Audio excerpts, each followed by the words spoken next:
మనశంకర వరప్రసాద్ ఈ సంక్రాంతికి మాత్రం భారీ విన్నర్ అని చాలా క్లియర్గా అర్థమవుతుంది. రాజసాబ్ సినిమా ఇవన్నీ దీని తర్వాత మనశంకర వరప్రసాద్ అనే సినిమా మాత్రం మెగాస్టార్ చిరంజీవి గారికి అతిపెద్ద కంబ్యాక్ కాబోతుంది. ఇది రాసేసుకోండి, క్లియర్గా చెప్తున్నా. మెగాస్టార్ కంబ్యాక్ అంటే కొద్దిగా చిరాగ్గా ఉండొచ్చు మెగాస్టార్ ఫ్యాన్స్కి. నేను చెప్పేది ఏంటంటే మెగాస్టార్ ఆల్వేస్ మెగాస్టార్. కానీ ఈ మధ్య కొంతమంది అంటే కావాలని పనిగట్టుకుని ఆయన మీద నెగిటివిటీ స్ప్రెడ్ చేస్తున్న ప్రతి ఒక్కరికి కూడా సమాధానం మనశంకర వరప్రసాద్తో దొరుకుతుంది. ఇప్పుడు ప్రజెంట్ ఈ సినిమా ఓవర్సీస్ బుకింగ్స్ ఏ రేంజ్లో ఉన్నాయంటే almost day by day 100K sales. అంటే చూడండి, ఆ జంప్ చూడండి. సినిమా రిలీజ్కి ఆల్మోస్ట్ నాకు తెలిసి ఇంకా ఇప్పటికే 500,000 పైగా కొట్టేశారు. మిలియన్ అయితే కొట్టేస్తారు భయ్య. చెప్తున్నా కదన్నా, కొందరికి ఎక్స్పైరీ డేట్ ఉండదు. సూర్యచంద్రులకి మెగాస్టార్ చిరంజీవి గారికి వాళ్ళకి ఎక్స్పైరీ డేట్ వచ్చిందంటే ఇంకా అదొక సొల్లు మాట. ఎవడు పడితే వాడు ఏదేదో పక్క హీరోలతోని, పక్క రాష్ట్రం హీరోలతోని, పక్క ఇండస్ట్రీ హీరోలతో మెగాస్టార్ చిరంజీవి గారిని పోల్చి మెగాస్టార్ చిరంజీవి గారి స్థాయిని తగ్గించాలని చూస్తున్నారు. కానీ మొన్న వచ్చిన హుక్ స్టెప్ ఒక్కటి చాలు మెగాస్టార్ రేంజ్ ఏంటో చెప్పడానికి, మెగాస్టార్ చిరంజీవి గారికి సినిమాల మీద ఉన్న కసి ఏంటో చూపించడానికి. చెప్తున్నా కదా, ఈ మధ్య చాలా అంటే అంటే చెప్తున్నా, మనం సచిన్ టెండూల్కర్ క్రికెట్ నేర్పించేస్తాం, చిరంజీవి గారికి సినిమాల గురించి మాట్లాడుతాం, ఏఆర్ రెహమాన్ గారు మ్యూజిక్ ఎలా ఎక్కువ చెయ్యాలో కూడా చెప్పేస్తాం. అంటే మనకి సోషల్ మీడియా అనేది అంత ఫ్రీగా అయిపోయి ప్లాట్ఫామ్. అందులోని చిరంజీవి గారు అంటే ఆల్మోస్ట్ ప్రతి ఒక్కరికి ఒక రకమైన కసి ఉంటుంది. అలాంటి కసి అది ఇంట్రా బాబు. మా హీరోలకి దక్కని కొన్ని సంచలనాలు, మా హీరోలు చేరుకోలేని కొన్ని అగ్ర శిఖరాలు 40 ఏళ్ళగా ఒక ఏకఛత్రాధిపత్యంతో టాలీవుడ్ని ఏలేస్తున్నాడు. ఇతను ఎలాగైనా దింపాలని చెప్పి 40 ఏళ్ళుగా ప్రయత్నిస్తూనే ఉన్నారు. కానీ అది ఎవరి వల్ల సాధ్యం కాదు. చిరంజీవి చిరంజీవే, సూర్యుడు సూర్యుడే, చంద్రుడు చంద్రుడే, చిరంజీవి చిరంజీవి అంతే. ఇంకా దీనికి ఇంకా మనం ఇంకా చెప్తున్నా కదా, ఇంకా నెగిటివిటీ స్ప్రెడ్ చేస్తున్న వాళ్ళతో ఫ్యాన్ వార్స్ చేసుకుని ఇవన్నీ కూడా చిరంజీవి గారి ఇంకా చెప్తున్నా కదన్నా, ఆయన గురించి, ఆయన స్థాయి గురించి, ఆయన స్టామినా గురించి, ఆయన బాక్స్ ఆఫీస్ సత్తా గురించి ఎంత మాట్లాడుకున్నా సరే మన అనుభవం సరిపోదు. ఇండియాలోనే ₹1,00,00,000 తీసుకున్న హీరో, ఇండస్ట్రీ రికార్డులు అంటారా, ఆయన సంవత్సరాన్ని కూడా పెట్టేవాడు. సో అలాంటి వ్యక్తి ఎగ్జిస్టెన్సీ మీద, అలాంటి వ్యక్తి గురించి కూడా ఇష్టానుసారంగా మాట్లాడుతున్న ప్రతి ఒక్కరికి చెప్పేది ఏంటంటే, జస్ట్ ఒక ఫ్యామిలీ ఎంటర్టైన్మెంట్ సినిమాతో మనశంకర వరప్రసాద్ అనే సినిమాతో ఇప్పటికే ఆల్రెడీ ఓవర్సీస్లో బుకింగ్స్ ఓపెన్ అవ్వడం ఎవడో ఊహించని విధంగా విధ్వంసం సృష్టిస్తున్నారు. యుఎస్లో, అమెరికాలో కానీ, జర్మనీలో కానీ ఇప్పటికే చాలా ఏరియాలు, ఆస్ట్రేలియా, ఇటువంటి ఏరియాలు ఓవర్సీస్లో ప్రతి దగ్గర కూడా ఇప్పుడు ఇది ఇలా మాట్లాడుకుంటే ఎలా మాట్లాడతారంటే, అనిల్ రావుపూడి గారి వల్ల ఈ సినిమా అంటే ఓవర్సీస్లో ఎలాంటి కలెక్షన్స్ వస్తున్నాయి. మొన్న ఇదే ఎదవలు లాస్ట్ టైం ఎలా మాట్లాడారంటే చాలా క్లియర్గా, అనిల్ రావుపూడి గారి క్రింజ్ కామెడీ, అనిల్ రావుపూడి గారి రొటీన్ సినిమాలు చేస్తుంటారు, అది ఇది బాగా ప్రతి ఒక్కరికి ఇప్పుడు ఓవర్సీస్ కలెక్షన్స్ చూసి ఇప్పుడు అనిల్ రావుపూడి గారికి క్రెడిట్ ఇచ్చేస్తున్నారు. చెప్తున్నా కదా, అనిల్ రావుపూడి గారు చేసిన మంచి పని ఏంటంటే, ఒక పెద్ద హీరో మనకు ఛాన్స్ ఇచ్చాడు. ఆ ఇచ్చిన తర్వాత అది కూడా ఆయన ఫేవరెట్ హీరో అయిన చిరంజీవి గారు ఆయనకి ఛాన్స్ ఇచ్చిన తర్వాత ఆయన పెద్ద ప్రయోగాల జోలికి వెళ్లకుండా చిరంజీవి గారి బలాలైన డ్యాన్స్, కామెడీ, ఇంకా ఫ్యామిలీ ఎంటర్టైన్మెంట్, ఇంకా చెప్తున్నా కదా, అవే ముఖ్యంగా తీసుకొని వాటినే ఎలివేట్ చేస్తూ మనశంకర వరప్రసాద్ అనే సినిమా ఇచ్చాడు. ఇప్పుడు ఈ సినిమాలో మెయిన్ ఏంట, ఈ సినిమాలో సెంటిమెంట్ సీన్స్ మాత్రం మామూలుగా రాలేదట. ఇంటర్వెల్ బ్లాక్ ఇంకా ప్రీ క్లైమాక్స్ అయితే ఇంకా వెంకటేష్ గారు వచ్చిన తర్వాత సినిమా రేంజ్ ఇంకా ట్రిపుల్ అయిపోయిందట. మనకు అసలు మెగాస్టార్ చిరంజీవి గారు కామెడీ అంటేనే ఇంకా అద్భుతం. తెలిసి ఇండియాలో అవ్వలేడు ఆ రేంజ్ కామెడీ చేసిన సీనియర్ హీరో కాదు కదా, పెద్ద హీరోలు ఇప్పటికీ అప్పటికి కూడా మెగాస్టార్ గారు కామెడీ అంటే నాకు తెలిసి కమల్ హాసన్ గారు ఆ తర్వాత ఆ రేంజ్ కామెడీ పండిస్తారు స్క్రీన్ మీద. సో అలాంటిది ఇంకా వెంకటేష్ గారు ఇంకా కామెడీ గురించి మాట్లాడుకోవడం అంటే అది చాలా చిన్న విషయం. లాస్ట్ మన సంక్రాంతికి వస్తున్న సినిమాతోనే జస్ట్ ఆయన ఒక ఇద్దరు హీరోయిన్లు పెట్టి చేసిన సంచలనం మామూలు సంచలనం కాదు. రీజనల్ లాంగ్వేజ్లో 350 కోట్లు క్రాస్ పెట్టారు భయ్య. ఇదే అనిల్ రావుపూడి గారు, వెంకటేష్ గారు. సో ఇప్పుడు అది వెంకటేష్ గారు, చిరంజీవి గారు, అనిల్ రావుపూడి, ఇంక వీళ్ళు ముగ్గురు కలిస్తే ఇంకా బాక్స్ ఆఫీస్ రచ్చ ఏ రేంజ్లో ఉంటుందో మీ ఊహకే వదిలేస్తున్నా. చెప్తున్నా కదా, రీజనల్ లాంగ్వేజ్లో 500 కోట్ల గ్రాస్ కొట్టగలుగుతున్న ఏకైక సినిమాగా మనశంకర వరప్రసాద్ రికార్డులు సృష్టిస్తుంది. ఇది నేనేదో సరదాగా లేదంటే ఏదో హైప్ ఇవ్వడానికి చెప్తున్న మాటలు కాదు, చాలా క్లియర్ కాలిక్యులేషన్.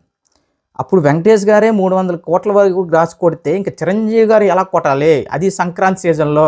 అసలు సంక్రాంతి సీజన్లో ఓటమెరిగిన డైరెక్టర్ అనిల్ రావుపూడి. సో ఇప్పుడు చిరంజీవి గారు, అనిల్ రావుపూడి కాంబినేషన్లో ఒక ఫ్యామిలీ ఎంటర్టైన్మెంట్, అది కూడా చిరంజీవి గారి మనసు పెట్టి చిరంజీవి గారు ఎంజాయ్ చేస్తూ ఆ సినిమాని చేస్తే దాని రిజల్ట్ ఎలా ఉండబోతుంది అనేది ఇప్పుడు మన సంక్రాంతికి వస్తే సినిమాతో చూడబోతున్నాం. ఇప్పటికే ఓవర్సీస్ బుకింగ్స్ ఆల్మోస్ట్ డన్. కాకపోతే ఇప్పుడు రాజాసాబ్ సినిమాకి ఏదైతే జరిగిందో, అంటే ఈ ప్రీమియర్స్ గందరగోళం ఏదైతే ఉందో, మనశంకర వరప్రసాద్ సినిమాలో మాత్రం అలాంటివేవి జరగకుండా చాలా క్లియర్గా ఉన్నారు. ప్రీమియర్స్ 1000, 2000 అవేవి కాకుండా సినిమా బడ్జెట్ పరంగా ఎంత, సినిమా ఏంటంటే 500 నుంచి 600 రూపాయలు ప్రీమియర్స్ అంటున్నా, 200 నుంచి 245 రూపాయలు టికెట్ రేట్ అంటున్నారు. సో అంటే ఒక 100 రూపాయలు టికెట్ రేట్ పెరగబోతుంది, ఇవేవో మాట్లాడుతున్నారు. నాకు తెలిసిన వరకు టికెట్ రేట్లు పెంచకుండా యాజ్ ఇట్ ఈజ్గా ఉంటే చాలా వరకు బెటర్ అనిపిస్తుంది. ఎందుకంటే నేను చూసాం కదన్నా, రాజాసాబ్ పాపం ప్రీమియర్స్ లేవన్న నైజాంలో ఎంత దారుణం, ఎన్ని గంటలకు వేస్తారో తెలియదు, ఉన్నాయి ఆ ప్రీమియర్స్ ఉన్నాయనే విషయం కూడా చాలామంది తెలియదు. పాపం థియేటర్ల దగ్గర పిచ్చోళ్ళ తిరిగారు అభిమానుల్ని గ్రాంటెడ్గా తీసుకుంటే మాత్రం ప్రొడ్యూసర్లు కానీ డిస్ట్రిబ్యూటర్లు కానీ ఎవరైనా సరే చాలా భారీ మూల్యం చెల్లించుకోవాలి. ఎందుకంటే అన్న అభిమానులే ఇంకా చెప్తున్నా కదా, వన్స్ ఫ్యాన్స్ లేకపోతే ఏం జరగదు. అలాంటి ఫ్యాన్స్ని అసలు ప్రీమియర్సే లేకుండా ఇంతలా ఇబ్బంది పెట్టారు రాజాసాబ్తో. సో ఇప్పుడు మనశంకర వరప్రసాద్కి ఎలాంటి సిచ్యువేషన్ క్రియేట్ అవబోతుంది ఏదంటే, ఇప్పుడు కొంతమంది వచ్చి పెద్ద మేధావులు ఎలా మాట్లాడతారంటే, మనశంకర వరప్రసాద్కి అంత హైప్ లేదు, మనశంకర వరప్రసాద్కి ప్రీమియర్స్ వేస్ట్ అభివృద్ధి మాట్లాడతారు. వాళ్ళకి నేను చెప్పేది ఏంటంటే, ఎస్, హైప్ లేని సినిమాతోనే 500 కోట్లు చిరంజీవి గారు కొట్టబోతున్నారు. ఇదేదో 1000, 2000 పెట్టేసి ప్రీమియర్స్ అమ్మట్లేదు, జస్ట్ 500 నుంచి 600 రూపాయలతో. ఓకే, జస్ట్ అన్నందుకు ఇది మాట చాలా తప్పు. ఎందుకంటే 500 రూపాయలు అంటే తక్కువ కాదు. నాకైతే ప్రీమియర్స్ లేకుండా సినిమాని ఉదయం 7 గంటల షో నుంచి స్టార్ట్ చేస్తే మాత్రం అదిరిపోద్ది అనిపిస్తుంది అన్న. ఈ ప్రీమియర్స్ సగం సినిమాలు చంపేస్తున్నాయి. సో ఏది ఏమైనా సరే మనశంకర వరప్రసాద్ అనే సినిమా ఖచ్చితంగా మెగాస్టార్ చిరంజీవి గారికి ఆయన పాపం ఆయన అంటే ఆ మాట రావట్లేదు, ఆయన సినీ జీవితంలో one of the best cinema, ఒక మంచి ఫ్యామిలీ ఎంటర్టైనర్గా మాత్రం ఉండబోతుంది. అదేవిధంగా ఒక వింటేజ్ మెగాస్టార్ని అయితే మాత్రం మనం చూడబోతున్నాం. ఒక స్టెప్ ఒక్కటి చాలేమో అనే ఫీలింగ్ వస్తుంది నాకైతే థియేటర్లో. 70 ఏళ్ళ వయసులో ఆ డ్యాన్స్ ఏంటి, ఆ గ్రేస్ ఏంటి.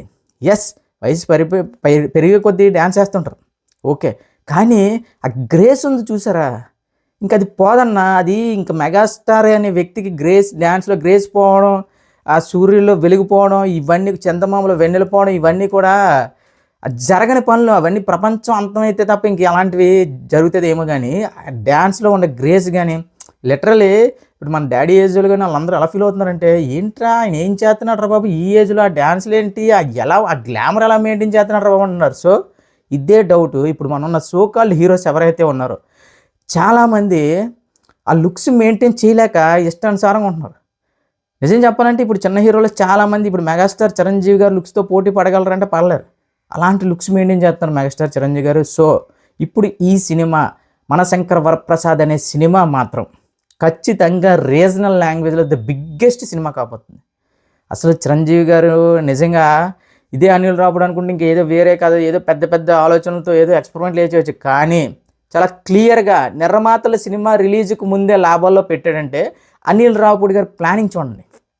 ఆల్మోస్ట్ ఏదైనా సరే ఫ్యాన్స్, నిర్మాత వీళ్ళిద్దరే కదన్నా సినిమాకి.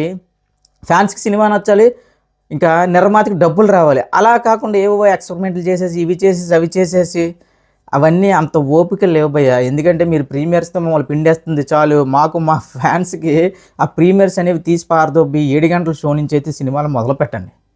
కనీసం నెక్స్ట్ నుంచి ఈ సంక్రాంతి వదిలేండి, నెక్స్ట్ నుంచి రాబోతున్న సినిమాలకైనా ఇప్పుడు పెద్ది కానీ, నెక్స్ట్ ప్రశాంత్ నీల్ గారు ఎన్టీఆర్ గారి సినిమా కానీ, నెక్స్ట్ మళ్ళీ స్పిరిట్ సినిమా కానీ, మహేష్ బాబు గారు ఇంకా మహేష్ బాబు గారు రాజమౌళి సినిమా ఇంకా రోజులో 30, 50, 60 షోలు వేసేస్తారేమో, అది వేరే కదలండి. కానీ దీనివల్ల ఏమవుతుందంటే సినిమా మీద కిక్కుపోతుంది. ముఖ్యంగా ఇప్పుడు మనశంకర వరప్రసాద్ అదే జరుగుతుంది, ప్రీమియర్ సీజన్ అంటే ఒక స్టేటస్ పడిపోద్ది. చిరంజీవి గారు ఎంట్రన్స్, చిరంజీవి గారు హుక్ స్టెప్, చిరంజీవి గారు ఎక్కడ కామెడీ బాగా చేశారు, ఎక్కడ చేశారు, అక్కడ చేశారు. ఇంకా నెక్స్ట్ రోజు నేను ఇంకా డే 1 నేను ఎందుకు సినిమా చూడాలని ఫీలింగ్ వచ్చేస్తుంది. ప్రీమియర్స్లోనే సినిమా మొత్తం బయటకు వచ్చేసినప్పుడు డే 1 నేను ఎందుకు చూడాలనే ఫీలింగ్ తెప్పించేస్తున్నారు భయ్య. సో దయచేసి మనశంకర వరప్రసాద్కి ఆల్మోస్ట్ ఇప్పుడు జీవోలు ఆల్రెడీ ఇచ్చేసారు, ఏదైతే చెప్తున్నారు 500 రూపాయలు ప్రీమియర్స్ ఏమో జరుగుతున్నాయి అంటున్నారు. కానీ అయితే నాకైతే మాత్రం ప్రీమియర్స్ లేకుండా రిలీజ్ అయితే మాత్రం కనీసం బాస్ అయినా సరే ఈ స్టెప్ తీసుకుంటే ప్రీమియర్స్ లేకుండా ముందుకెళ్తే బాగుంటుందేమో అని ఫీలింగ్. నాకు తెలిసి ఆల్మోస్ట్ ఇప్పుడు అంతా కంప్లీట్ అయిపోయిన తర్వాత మళ్ళీ ఇప్పుడు ప్రీమియర్స్ లేకపోవడం అవేవి జరగవు. కానీ ఒక చిన్న ఆశ. సో ఏది ఏమైనా సరే ప్రీమియర్స్ ఉన్నా లేకపోయినా ఏదైనా సరే మనశంకర వరప్రసాద్ అనే సినిమా మాత్రం ఇప్పుడు మనకు చాలా రోజులు అయిపోతుంది, 50 రోజులు 100 రోజుల సంస్కృతి. నాకు తెలిసి 50 రోజుల సంస్కృతి మాత్రం మళ్ళీ మనశంకర్ వరప్రసాద్ సినిమాతో మాత్రం మొదలవబోతుందని చాలా క్లియర్గా అనిపిస్తుంది. ఖచ్చితంగా రీజనల్ లాంగ్వేజ్లో 500 కోట్లు కొడుతున్న మెగాస్టార్ చిరంజీవి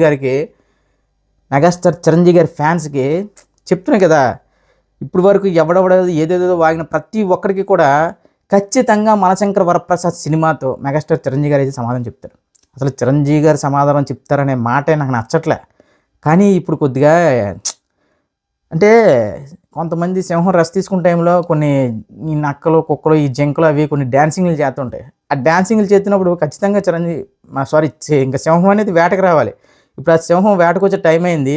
ఖచ్చితంగా ఈ సింహం బాక్స్ ఆఫీస్ వేట ఎలా ఉంటుందంటే, ఈ నక్కలు ఈ తోడేళ్ళు ఈ జింకలు ఇవన్నీ కూడా మళ్ళీ ఆ బాక్స్ ఆఫీస్ రికార్డులు టచ్ చేయాలంటే భయపడే రేంజ్లో ఉంటాయి. రీజనల్ లాంగ్వేజ్లో మళ్ళీ చెప్తున్నాను, రీజనల్ లాంగ్వేజ్లో ఉన్న ప్రతి ఒక్క రికార్డ్ని నేను లేపేస్తున్నాను. ఇది ఫిక్స్ అయిపోయింది.